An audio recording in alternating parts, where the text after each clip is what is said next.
Hello and welcome, everyone. I'm Aubrey Reeves, CEO of Business and Arts. Before we begin, I'd first like to take a moment to acknowledge that while Business and Arts is a national organization with staff in many territories, I'm speaking to you from Toronto. I have the honor to be a guest on the traditional lands and waters of the Petun and Wendat peoples, the Anishinaabe and Haudenosaunee confederacies, and most recently the Mississaugas of the Credit River, as well as many other Indigenous nations, some of whose names are no longer remembered. As always, but especially this month, as we mark National Indigenous History Month, we are grateful to have the opportunity to work, to live, and to meet on these lands. Today's session will include the latest insights from the Arts Response Tracking Survey, also known as ARTS. This project is a partnership between Business and Arts, the National Arts Centre, and Nanos Research, with the support of Irfan Raji and CAMDO. The speaker series is made possible through the generous support of our long-term presenting partner, Power Corporation of Canada, as well as our supporting partner, RBC. The edition of the survey was in the field in May. The full arts report is now available in both English and French on our website. We're happy to have ASL interpretation for today's session. To enable ASL, please click the interpretation icon in the Zoom toolbar and select ASL. A new window will open with our interpreters, Danica and Stephanie, from a sign. Auto-generated English and French captions can also be turned on.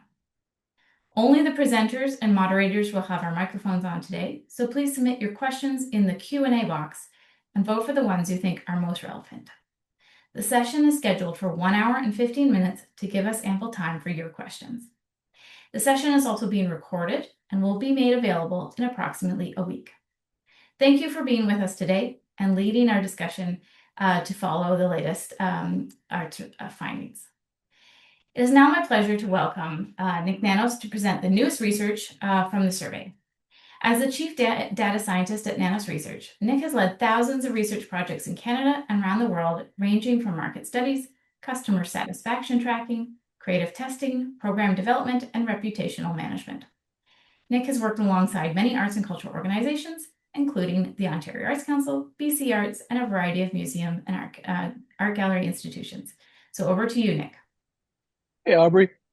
Okay, so let's get going on our presentation. So we're going to do a walk through the latest findings of the study, and we had some really interesting topics that we were unpacking over the course of the last wave. We focused on the whole idea of arts and culture content and how they kind of integrate with different identities and stuff like that. Also on the importance of Canadian arts and culture and attendance. And we also unpack different kind of cultural profiles and frequency of visits. So, the thing is as Aubrey mentioned, we just finished the survey on May the 6th, and we're happy to share the latest findings.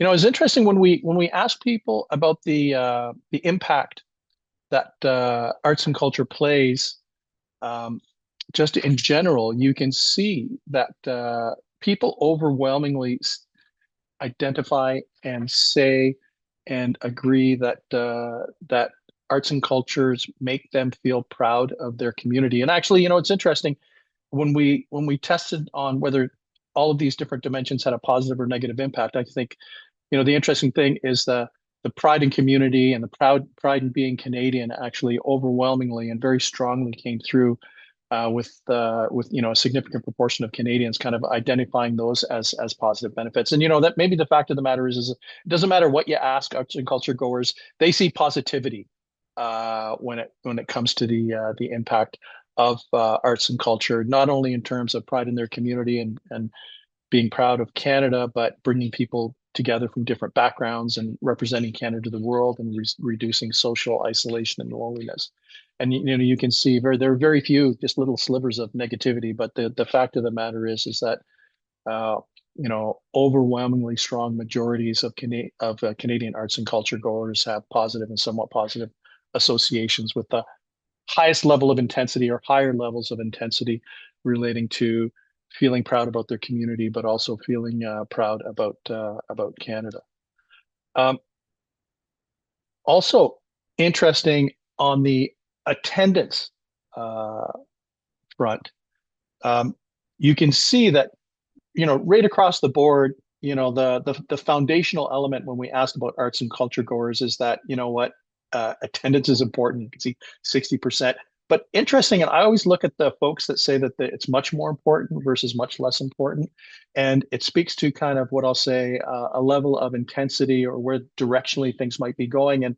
And you can see that Canadians, arts and culture goers, are almost three times more likely to say that it's actually much more important to attend arts and culture events that include and promote Canadian artists and content compared to much less. And I think this has to do with, why don't we just say, without getting into a lot of detail, the broader context of Canada as a nation, and some of the things that the country has been dealing with over the last couple of years.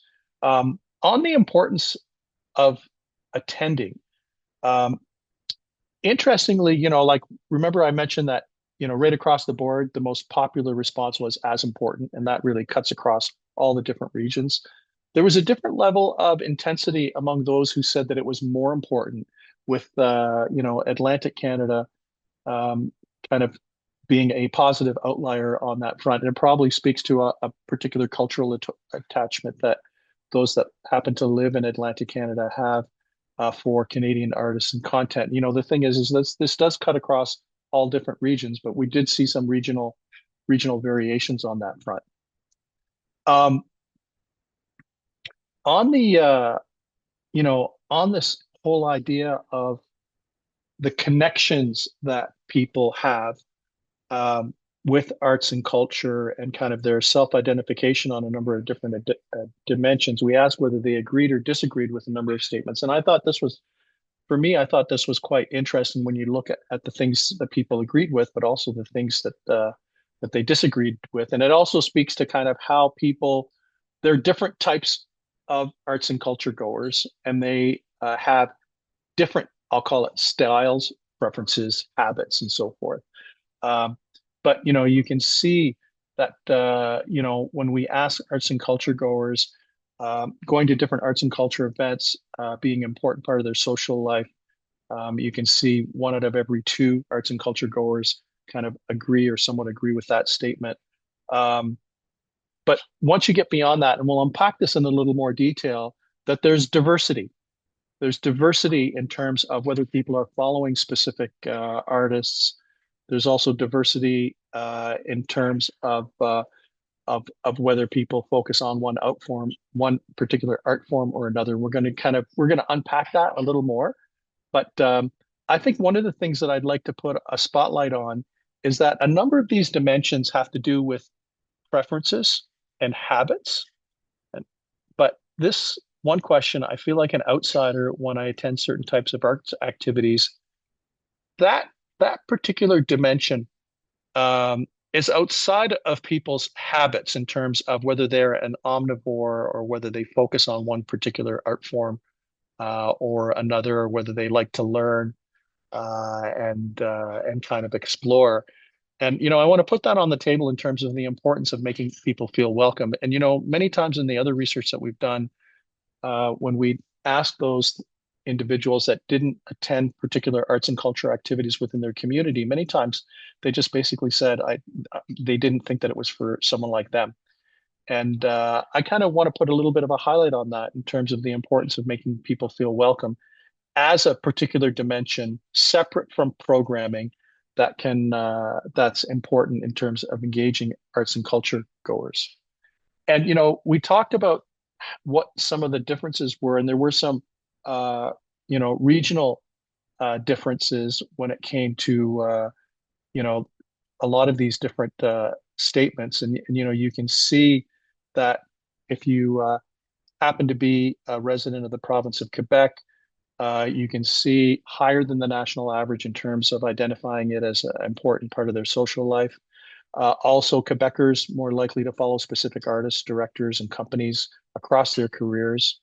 Um, I also thought that, and this is, we talked about kind of feeling like an outsider.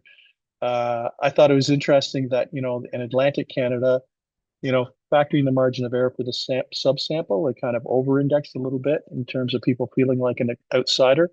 And when we were chatting with the panel about this, we were talking about Atlantic Canadians being proud of their longevity, many being proud of their longevity as residents in the region, and how their definition of someone from away might be different, not being negative, but just kind of having that as kind of one of the anchor points for them.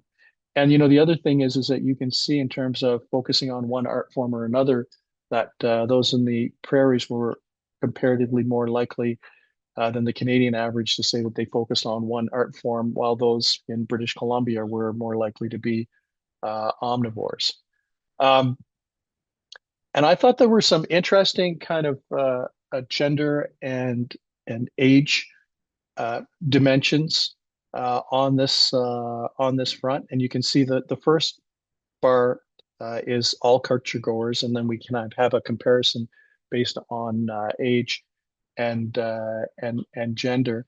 If we go across, you can see I feel like an outsider. Just check out the numbers for those that are under 18 to under 35 years of age. 47% of arts and culture goers who are under 35 years of age say that they feel like an outsider when they attend certain types of events.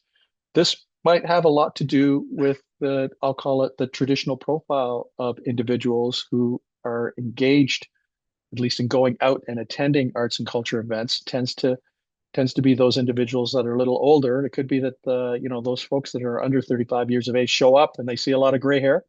And full disclosure, I know my camera's probably not on, but I have gray hair. So, anyways, but I thought that was interesting. And conversely, on the flip side of that, you can see in the very first kind of cluster of bars that if you happen to be over 55 years of age, going to different arts and culture events was much more noticeably an important part of one's social life. So some kind of interesting variation on that front. And when we look at some of the other dimensions that we tested on in this particular wave of research, um, you can see that women were more likely than men to kind of associate or think of the impact of arts and culture positively when it came to being proud of Canada and being proud of their community, and also kind of tuned into this whole idea of representing Canada to the world. But those were higher level of intensity compared to men. They over-indexed on everything, but it was quite noticeable on that front. And on the cultural profile front, you can see that men were more likely to be focused on one art form compared to women, um, while women were more likely to say that they were going to different arts and cultural events and that it was an important part of their social life. So the long and the short, and this is my last slide, the long and the short is that there's a significant number of positive dimensions that people associate with arts and culture, that there are variations of habit, why don't we just say, and preferences when it comes to whether people are omnivores or not. I put a little flag on the proportion of arts and culture goers who feel who feel that they're outsiders, and then I put a little asterisk on that to say it's younger people who are more likely to agree with that than those that are over 35 years of age. And then with that, Aubrey, I'm going to pause. I will be in the chat to answer questions. So if there are questions related to research, I'd be happy to answer them. And other questions, I know the panel will get to that. So Yeah, see you later, Aubrey. great. Thank you, Nick. Really appreciate it. Okay, so now let me introduce our panelists. First up, we have Nazanin Shoja from British Columbia. She is a multidisciplinary artist and producer, was the program director for BC Culture Days through the Greater Vancouver Society to Bridge Arts and Community, where she founded and produced the BC Culture Days Ambassadors and Mentorship Program for emerging artists, supporting equity deserving communities. Previously, she worked as a coordinator for Ontario Culture Days and at the Ontario Arts Council. Nazanin is originally from Victoria, BC, and is an active member of Vancouver's theatre, dance, and film and television community. We also have with us Danielle Hitchcock, who is a multidisciplinary graphic designer with over 20 years of experience. After having twins, she founded Twin Design and Art Direction, growing her studio into a booming business, created some of the most recognizable designs in the Hamilton area. She is an expert in wayfinding. In her portfolio spans major projects, including the Royal Botanical Gardens and the downtown Hamilton BIA lamppost banners, which, though blurry, those posters can be prominently seen in heated rivalry. That's a real claim to fame. She has served as brand director for both the Hamilton Fringe Festival and Telling Tales Festival. Recently, she designed the 2025 City of Hamilton Arts Awards campaign, becoming the only graphic designer shortlisted for an award in its long history. So, welcome, Danielle. And we also have Scott Tresham in Halifax, whose career reflects a lifelong commitment to music and community. He was trained as a composer and musician and has worked at some of Canada's leading cultural institutions, guiding people and projects in both official languages. As Chief Executive Officer of Symphony Nova Scotia, he leads one of the country's foremost professional orchestras, advancing artistic excellence and deepening community connection. He's previously held senior positions with the Orchestre Symphonique de Montréal and the Concours Musical International de Montréal, and he spent nearly 15 years as a music producer at CBC Radio-Canada, shaping local and national programming while championing Canadian artists. So welcome to the three of you. Thank you. Thank you. Okay, so I think where we're going to start is really picking up on those regional differences that Nik was pointing out in how Canadians perceive and engage with arts and culture. So looking at your own communities, we have all the way from Atlantic Canada to British Columbia and in between. Did you find that the findings feel particularly familiar or surprising? Anyone wants to jump in first with that? Maybe Danielle? Sure. I not really, a little bit here and there. My family originates from Atlantic Canada, so I'm not surprised that they think of arts as culture. It's a part of what they do and who they are. So that part was interesting. The young adults, the 18 to 34, I found interesting. Yeah, lots of interesting facts. Not the most surprising, I don't think, but interesting. Any thoughts off the top, Nazanin?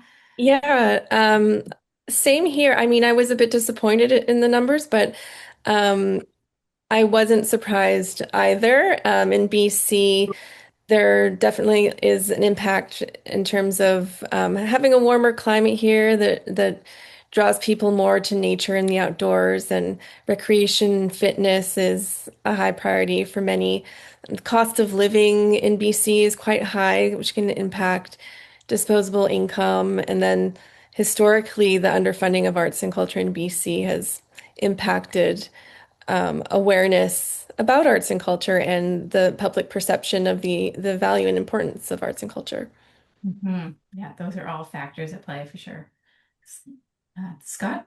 Yeah, I would maybe just echo what was said about Atlantic Canada and so I feel that the 70% agreement that Canadian arts and culture builds community pride, that really tracks with what I see here. I think the surprising stat for me was really that 44% feeling like an outsider, which both of those numbers were much higher than the rest of the country. So it's very curious. We don't have a relevance issue. It's really making sure that people do feel a sense of belonging. I think that's where the work needs to be done.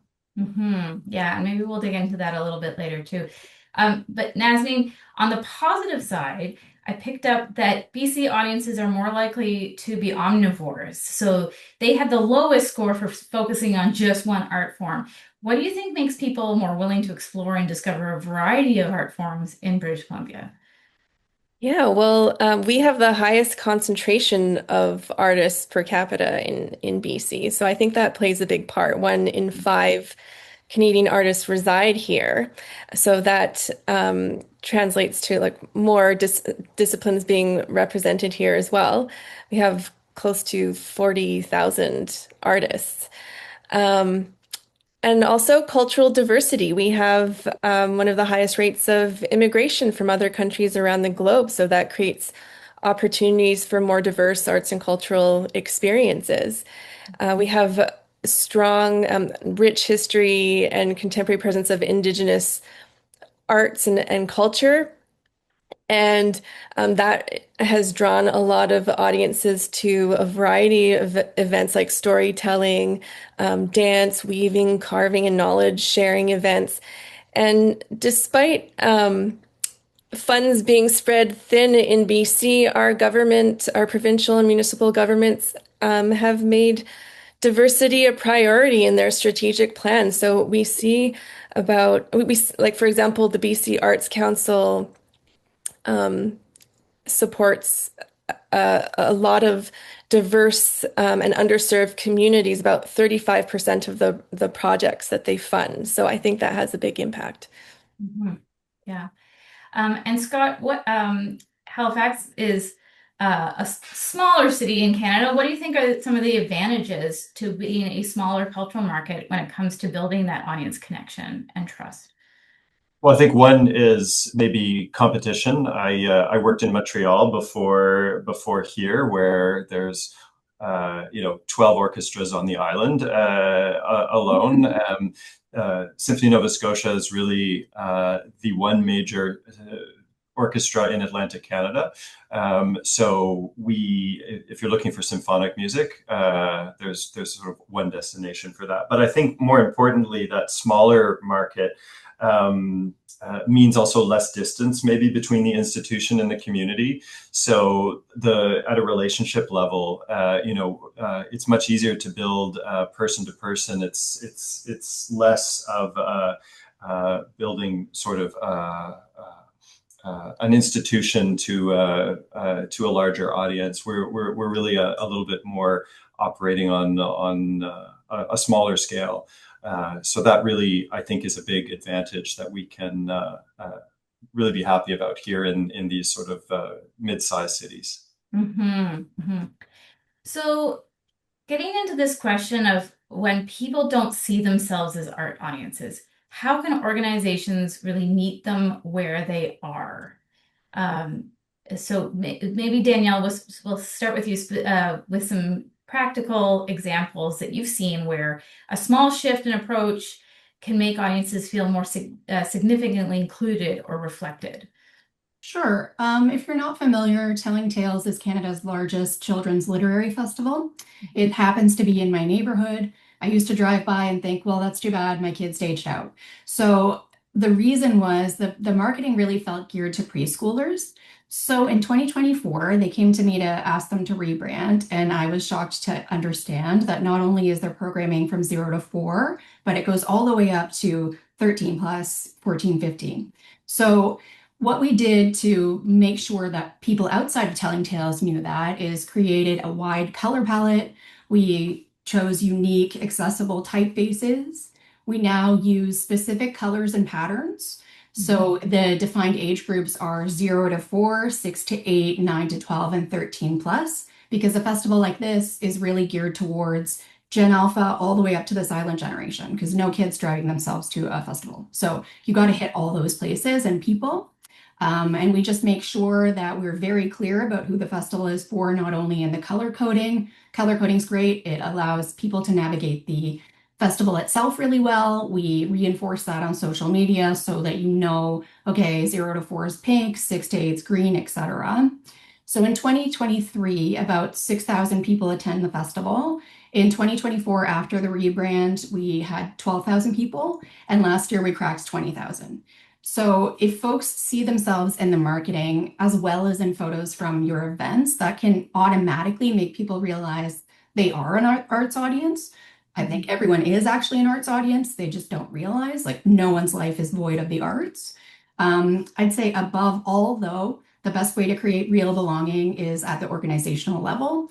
So at Telling Tales and the Hamilton Fringe Festival, we have staff, board members, volunteers who are racialized, Indigenous, queer, disabled, and neurodivergent. So if you want folks to really belong, nuanced design's great. It can take you a far ways. But if you really want them to belong, you need to, as an organization and hopefully on an individual level, live those inclusive values every day. That's a really good message. So Nazanin and Scott, for both of you, How do you turn outsiders into insiders?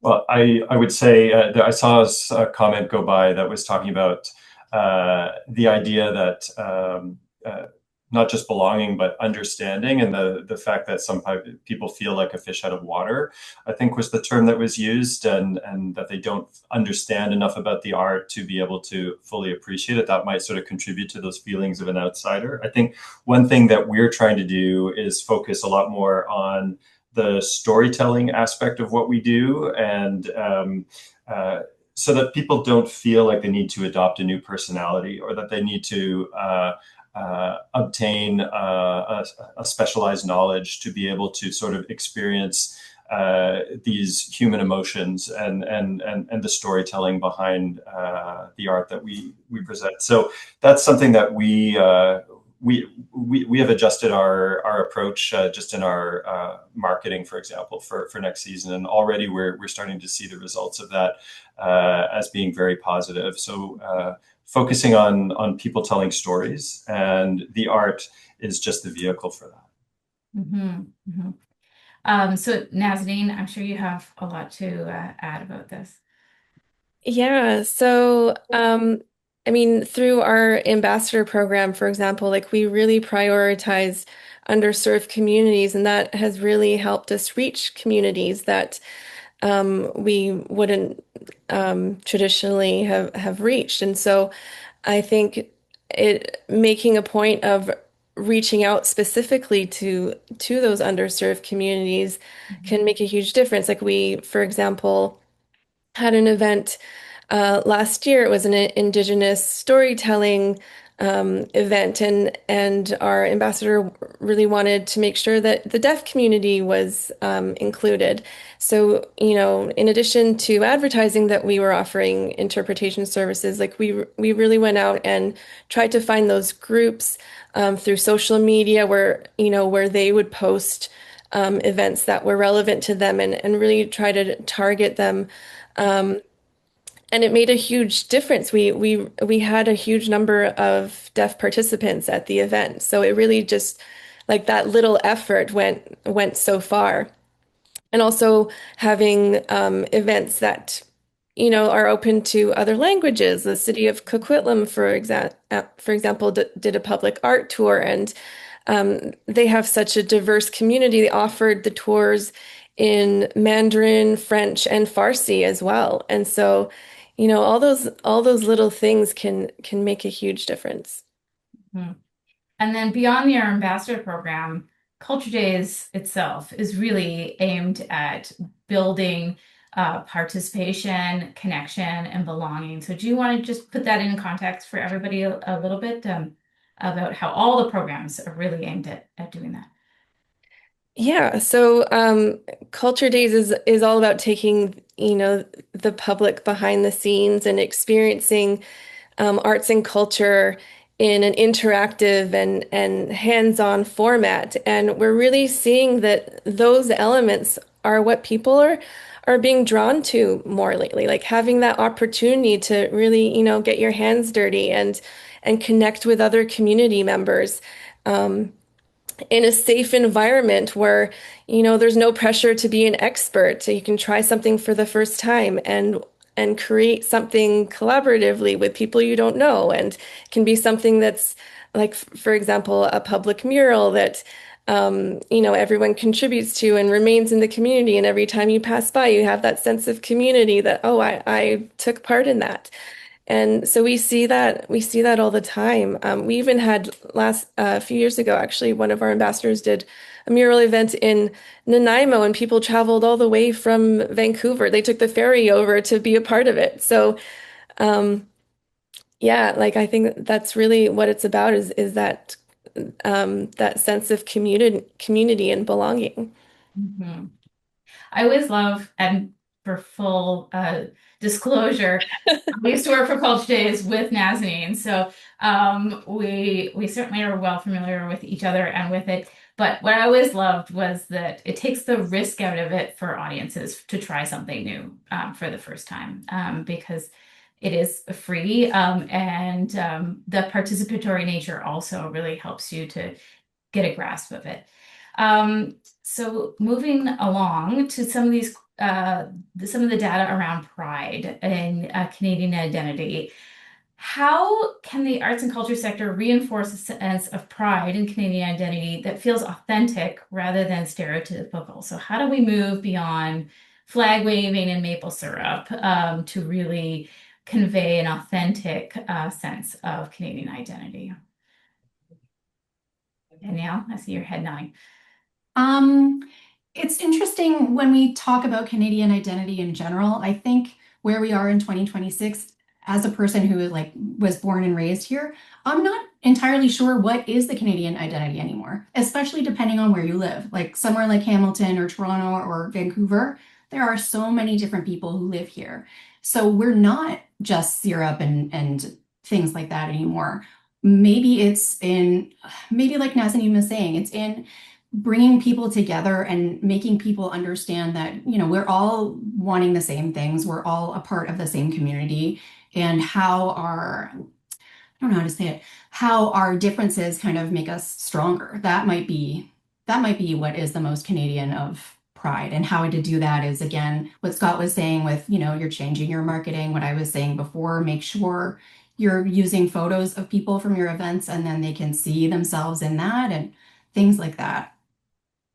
Mm-hmm. Scott, do you have any thoughts? Yeah, well, I don't think it's something that we have to manufacture. Canadian identity is all around us. So again, I think it's important that people feel invited, but it's also important that they feel themselves, they see themselves and their stories reflected on our stages.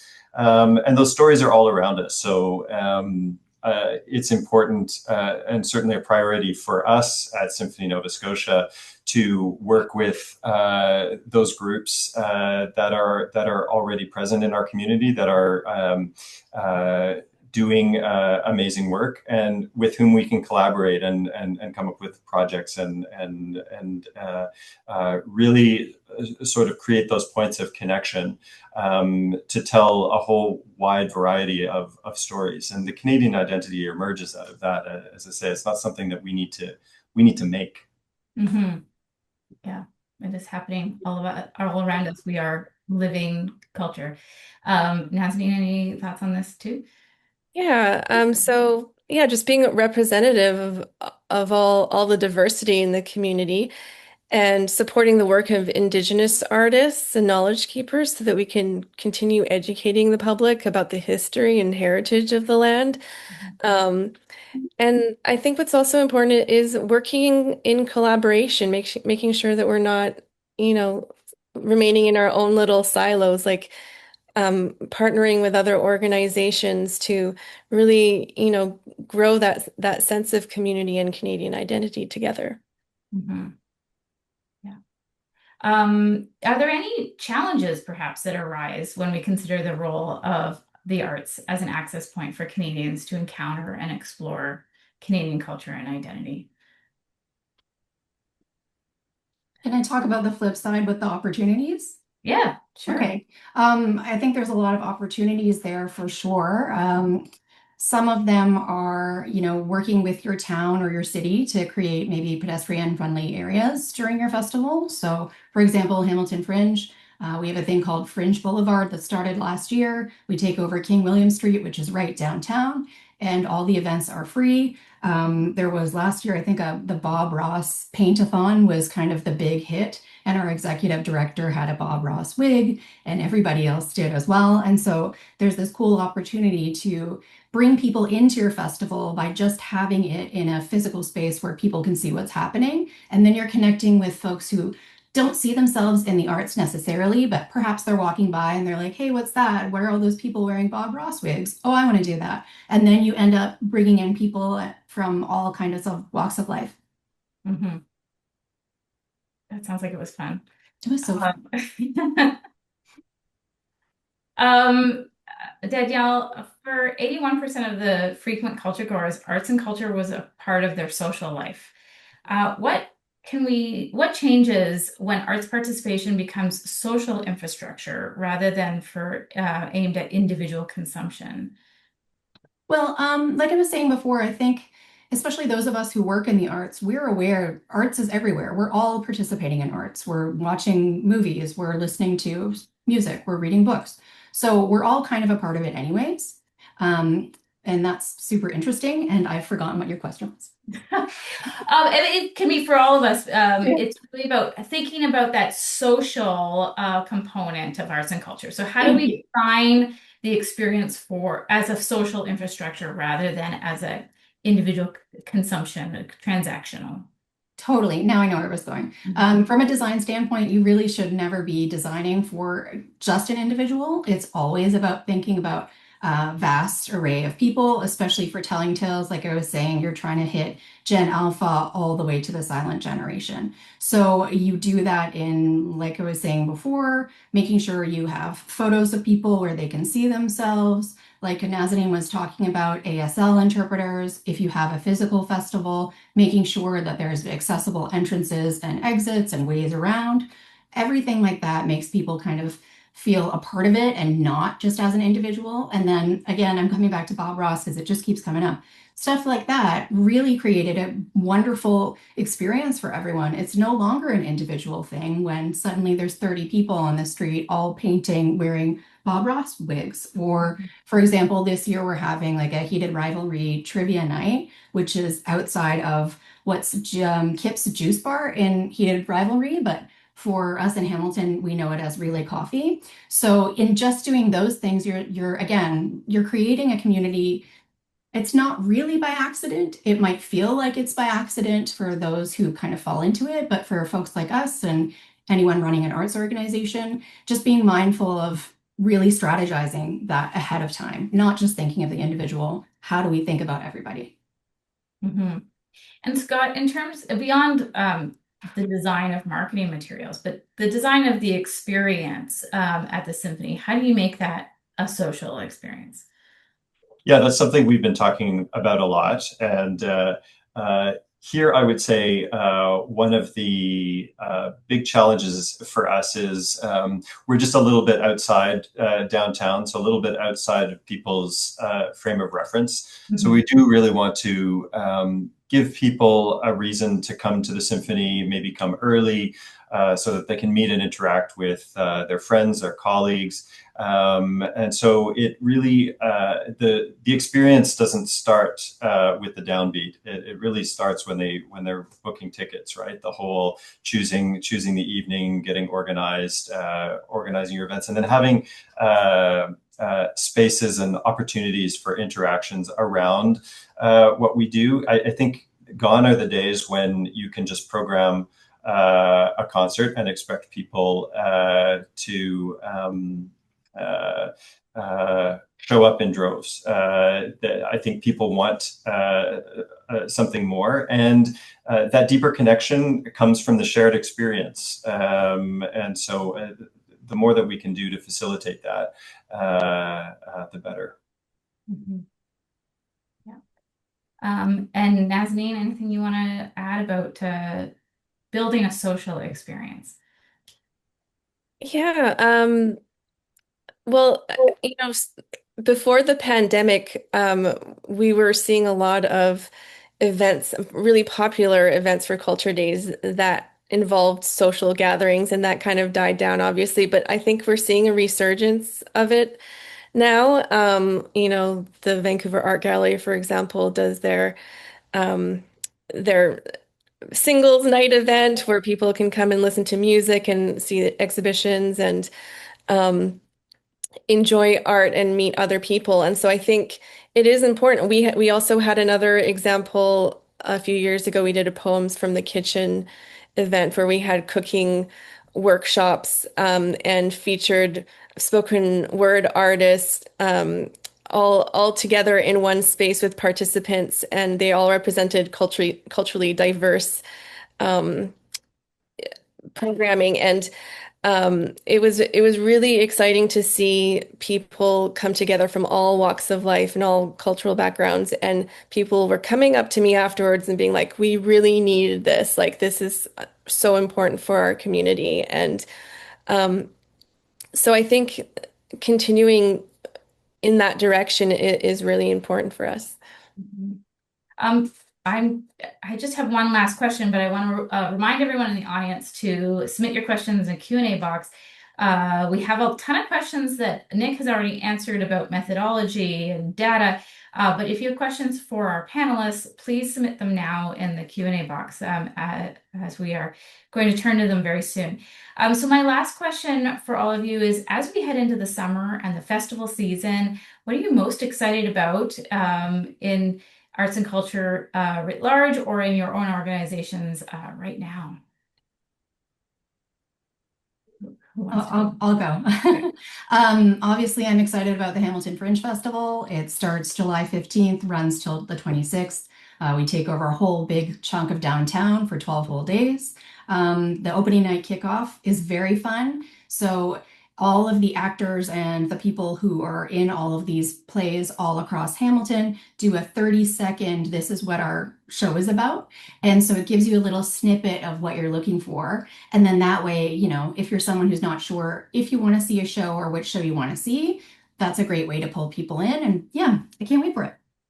That sounds great, because that is always the challenge with Fringe. There are so many choices. How do you select which ones to go see? So that sounds like a really great idea. Yeah. And Scott? Well, here at the Symphony, we have a 34-week season, so things are wrapped up, and we're getting ready for next season. But we will have some live events, which will be free. We're going to flood the province with music in somewhat unusual spaces. So more to come on that. We're really excited about getting that going as a sort of a pre-season bit of excitement until we launch back into our regular season for next year. Mm-hmm. Great. Okay. And Nazanin? Well, we're gearing up for Culture Days again in September. Our dates run from September 18th to October 4th this year.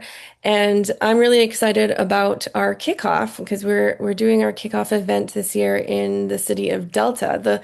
The focus this year is on activating rural spaces. So our kickoff event is going to be at the Kirkland House and Harris Barn. And it will involve, you know, a heritage tour and local artists, and it will be an outdoor event around the farm. So we're really excited about that. That will take place on September 20th. Amazing. That sounds great. And yeah, that is a really good point. There's tons happening in rural environments, not just big cities. In particular, in the summer, that's where you're going to find lots of music festivals that take place, you know, on farms and in campgrounds and etc. So that's a really great opportunity to meld those areas, Nazanin and BC, where people want to be outdoors, but also taking in arts and culture. So that's really great. So turning to some questions from the audience, how would you recommend that people who are listening in leverage this data as arts companies? So how would you think about engaging your possible funding partners or sponsors with some of these insights? I sort of have like a more broader idea of what you can do as an organization to kind of get design to work for you. So no, arts organizations a lot are strapped for cash. As we all know, funding has decreased across the arts. If that's a barrier, there's design programs in most post-secondary institutions require an internship to finish your diploma, your degree. So even just reaching out to a post-secondary saying, hey, we are this nonprofit, we need a new logo, we need this whatever else. Is there an intern we could have to come on that's low cost or no cost? And then some actually have courses where they will make an entire course around rebranding a nonprofit, and that ends up being free to the organization. So you get however many kids are in class, kids, I mean, they're 20 something, but whatever. And you also get the expertise of their professor. That's a good tip. And Nazanin, any thoughts about how you would use this data when you're talking to sponsors or funders, and how you would recommend other people might want to use it? I think messaging is really important and finding creative ways. I mean, all of our marketing budgets are shrinking, so we need to find creative ways of connecting with audiences. So that could be like through newsletters, through social media. Like what we've been really trying to do is create that sense of community online as well. So not just posting about what we do, but sharing what other people are doing, looking at what people really need. Like we do artist calls, sharing events that are happening across the province that could be relevant to our followers. So really creating that sense of community, I think, is important. And looking at alternative advertising measures, I think is key as things get more challenging. Mhm. Yeah, I think I'd also point out that right now there's a lot of companies wrapping themselves in the Canadian flag, claiming to be made in Canada or proudly Canadian. And this data really shows how important arts and culture is to connect to that Canadian identity. So if you're talking to sponsors that have already expressed an interest in and demonstrating their Canadian bona fides, you can say, look, you can really reinforce that message that you are supporting Canadian culture and Canadian identity by investing in my festival or event. Scott, do you have any other thoughts? Sure. Yeah, I would agree with what you've all said. I think what I would add, I'm really excited to share these results with my colleagues in Nova Scotia, and I think both at the municipal and at the provincial level, different arts leaders. There's some interesting points that might generate some interesting conversations amongst us. I had mentioned earlier, this 70% of Canadian arts and culture contributing to community pride versus the 44% feeling of outsider, and even just grappling with that seeming contradiction, which is maybe not even a contradiction in some ways. It suggests to me that Atlantic Canada cares deeply about the arts, and I think if there are feelings of feeling unwelcome, I think that also really underlines that people really care about arts and culture. So I think there's a lot to unpack in these numbers, and so in addition to how that might help us with funders and maybe speaking with different political groups and so forth. I think there's some interesting material for us to dig into as arts organizations. That sounds good. So, Nazanin, I know this comes up frequently about culture days. How can a small organization balance free offerings when resources are limited? Right. Yeah, that's always a challenging question, because, sometimes even the smallest events can have costs associated with them. What we've traditionally said to those participating in culture days is if you already have something planned for the year that, aligns with the culture days dates, that you can register them, like a free event that is already happening, or you can use the platform as an advertise or a marketing platform for a paid event that is happening. So it can be something small, like a Meet the Artists event happening before or after the event that is open to the public, and then we'll also promote the paid programming. We also encourage, sliding scale ticket prices. Often those who donate more to events will compensate for those who can't afford to pay. So looking at different ticketing systems. Um, and yeah, it's really important to also connect with other organizers and partners to help support the cost of producing events. Often you can get food donated, or you can have a space donated. That's why we really encourage municipalities to share their public spaces with artists that are looking to present. hmm hmm Um, the we haven't, and now a question specifically about seniors that is saying their community has a high proportion of seniors. So cultural groups are really needing to attract some more young people. This is especially challenging given cutbacks to school arts and culture programs. So really, the question, I guess, would be, what are some strategies that your organizations are using to cultivate that next generation of audiences? Scott, maybe we'll start with you.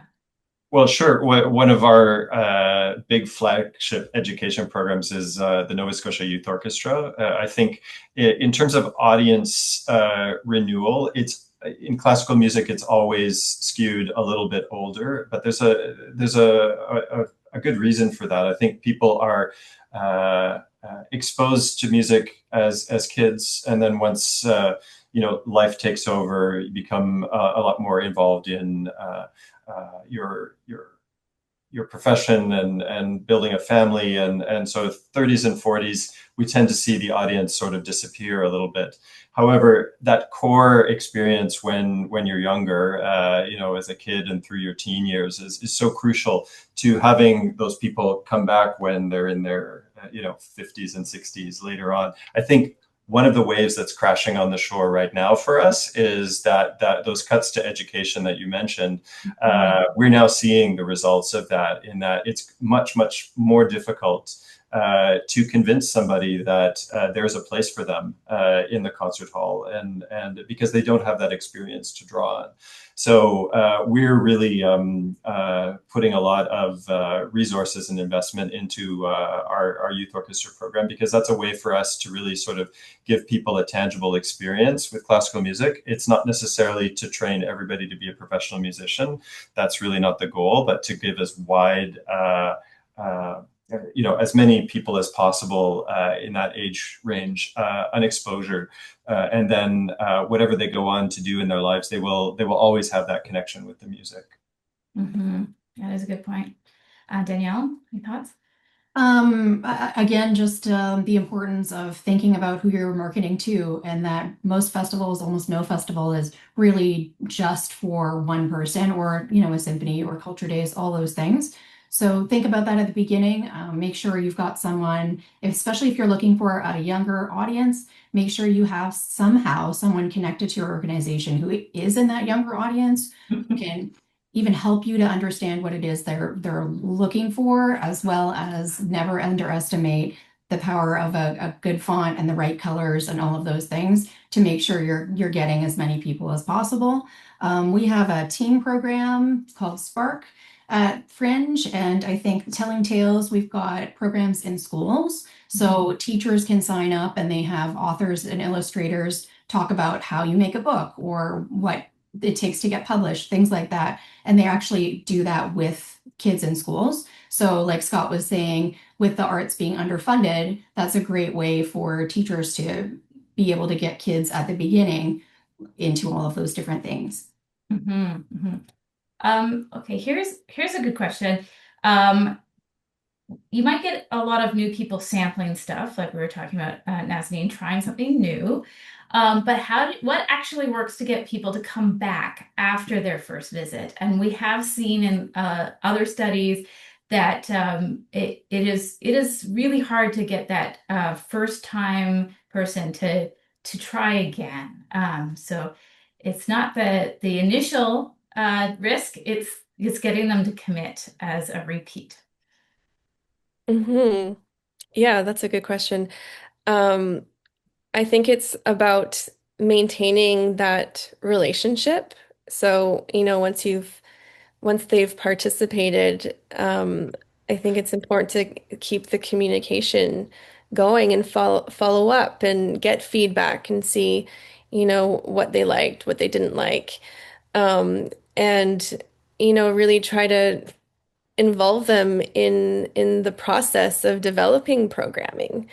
Um, Relevant to one of the earlier questions regarding youth, I think one of our goals is to connect more with youth leaders who are running their own organizations, and like they're doing some amazing things right now. And I think that it's important to highlight what they're doing and really involve them in the creative process and the curating process. And so making them feel like they have some ownership over it is important. So yeah, does that answer your question? Mhm. Yeah, Scott, any other thoughts about getting those first timers to come back?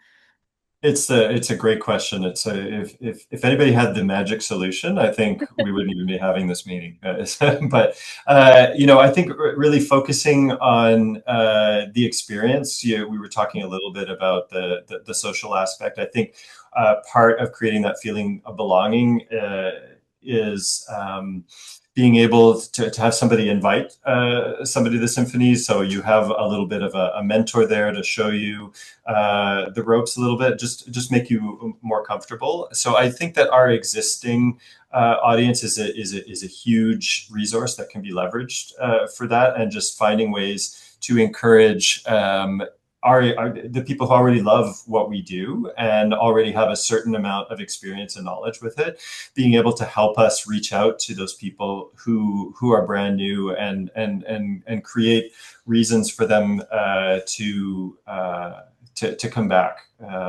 So that's something that I think is really important. We have a question here about tourism advertising. They're specifically asking about it feeling less effective in small and rural communities. Now, all three of you are in sort of mid-sized to larger communities, but I know, Nazanin, you're also responsible for cultures across the whole province of BC. So how can people promote and engage with tourists to join local events, for instance, over the summer happening in those outdoor spaces? Yeah, well, in the past, we have connected with all the tourist offices around the province to share our materials with them, and we've worked with Destination BC, um, and yeah, all of our contacts in tourism, we we post our events with all the tourism websites. And we do have a large number of events that can be considered, cultural tourism events. So really marketing those to the tourist offices. As a connection point to that, we actually did a speaker series in early February with Destination Canada, and they have a wide range of resources and tools to help you effectively reach tourists, whether they are regional tourists or international tourists. So you can check out the recording of that is available on our website. I see we've just put that link in the chat. But also you can go directly to the Destination Canada's website and see all of their resources. There's quite a lot to be explored. In addition to tools, there's also a lot of data about audience segmenting, so you can really understand who your audience is. So if arts and culture are already clearly tied to community and national pride, as we saw in this data, what's the next opportunity for the sector in strengthening that connection? Can I jump in? I think it's kind of like what we've all been talking about, partnering with people to make sure we're growing that community. So even just partnering with local businesses where possible. For Fringe, for example, one thing we've done in the past is we've worked with restaurants and businesses across Hamilton to kind of promote the Fringe. And in turn, there might be like a 10, 15, 20% off on services in their restaurant or goods and books, all those things. So doing that kind of gets more people involved because you're hitting them where they are, as well as creating a bigger community when you go and just speak to each person and each thing and leave things there. You can talk about it, as well as like Nazanin was saying, if there's different events going on in your community, make sure you're hitting those spots as well. Have programs, have flyers, have people speaking to everyone who's walking around because again, we're all arts audiences and we just need to find a way to make people realize they are a part of it already. Yeah. And Scott, what do you see as the next opportunity?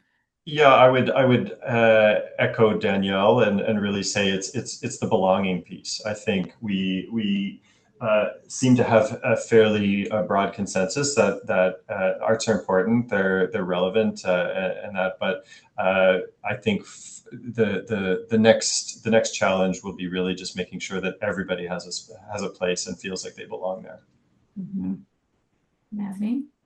Yeah, I agree with that. I think often people go to events that where they don't feel like they've like they have the knowledge or experience to participate. And I think it's important that our messaging is clear to those newcomers and um, first time Mm-hmm. arts experiences so that people really feel like it's a safe place that they can bring their friends um, and and have it be like a positive experience rather than feeling like they're an outsider.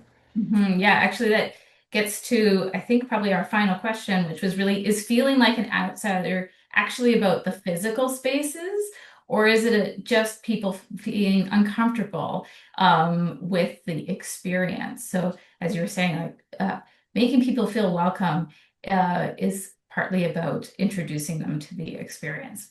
Partly it is about making them physically welcome in the space through accessibility and physical signage, etc. But any final thoughts about that dichotomy of physical versus experience? Danielle? Sure. I think it depends. It really depends on what it is. The opera is very different from BC Culture Days or the Fringe Festival. It's really tough to speak to all of those at once. I guess really just going in, knowing your target audience and finding a way to break through to them. Being mindful that really it's belonging comes from, as I was saying earlier, the organization level. So making sure that you have folks that represent all the people that you want to attend your events on the board, as staff, as volunteers, and just making sure, I guess, you have the right partners and businesses or your city councilors or whatever else to make sure that they're also talking about your festival or whatever it is you're trying to go to. And Nazanin had mentioned that. Totally lost my train of thought. It's gone. It's gone. Yep. My bad. All right, maybe Scott, you want to jump in on any Sure.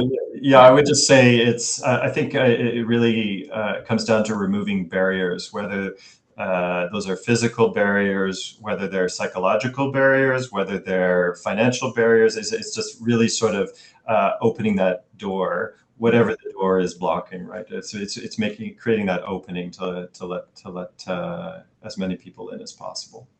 Yeah, I think that that really sums it up. So thank you, Scott. I think I'll finish there because that is a really important thought for us to take with us. How do we break down barriers?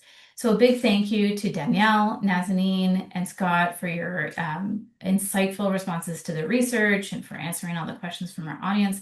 Thank you to Nik Nanos for your always insightful analysis of the data. I hope people can take this away with them as we enter that summer season where, yeah, there are celebrations of local community pride, celebrations of Canada Day, and we can really share that message with our public, with our supporters, with our sponsors, and really help them to understand how key the arts are for cementing that sense of identity. Thank you to the National Arts Centre and Nanos Research for continuing to partner with us on the Arts Response Tracking Survey. Thank you to CAMDO and to Irfan Raji, who are also both continuing their support. A big thank you to Power Corporation of Canada, who is the presenting partner of the Business and Arts Speaker Series. And I'd also like to thank our supporting partner, RBC. Finally, I'm happy to share that the 2026 recipients of the annual Business and Arts Awards celebrations have been announced. On October 5th, we'll be celebrating the exceptional volunteers, leaders, and organizations who have made a significant contribution to the arts in Canada. You can learn about all the 5 laureates and the event on our website. If you want to learn more about any of Business and Arts programs and events, please head to the Business and Arts website for more information, or you can follow us on social media. So thank you, everyone, and have a wonderful rest of your day.